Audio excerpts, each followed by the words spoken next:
ప్రజల మధ్యలో తిరుగుతున్నప్పుడు వాళ్ళ ఆనందంలో పాలు పంచుకుంటున్నప్పుడు తెలుగుదేశం పార్టీలో పనిచేస్తున్నందుకు మా నాయకుడు నారా చంద్రబాబు నాయుడు గారి నాయకత్వంలో పనిచేస్తున్నందుకు ఎంతగానో గర్వపడతా ఉన్నాం. ప్రతి కుటుంబానికి ప్రభుత్వం నుంచి నేరుగా ఆర్థిక సహాయం అందుతూ ఉంది. పెన్షన్ల రూపంలో కానీ, తల్లికి వందనం రూపంలో కానీ, లేదా వివిధ గ్రామాల్లో మేమిచ్చిన సహాయాలు, గోకులం షెడ్లు లాంటివి కానీ, ఇవన్నీ ప్రతి కుటుంబాన్ని ఎంతగానో ఆనందింపజేస్తున్న అంశాలు, ఆర్థికంగా ఎంతో ఊరట కలిగిస్తున్న విషయాలు.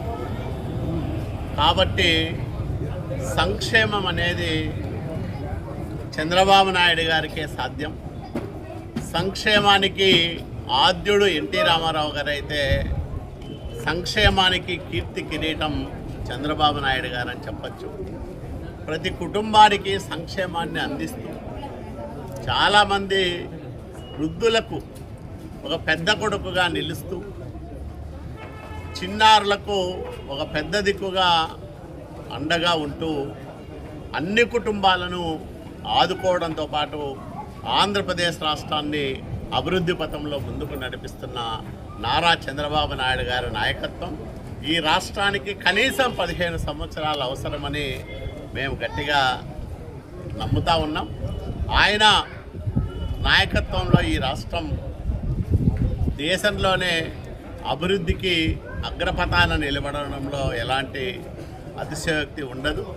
అది 2029 అట్లాగే 2047 2 మైలురాళ్ళగా పెట్టుకొని ఆ మైలురాళ్లను అధిగమించడానికి చంద్రబాబు నాయుడు గారు వేస్తున్న బలమైన ప్రగతి పునాదులే కారణాలు అవుతాయి.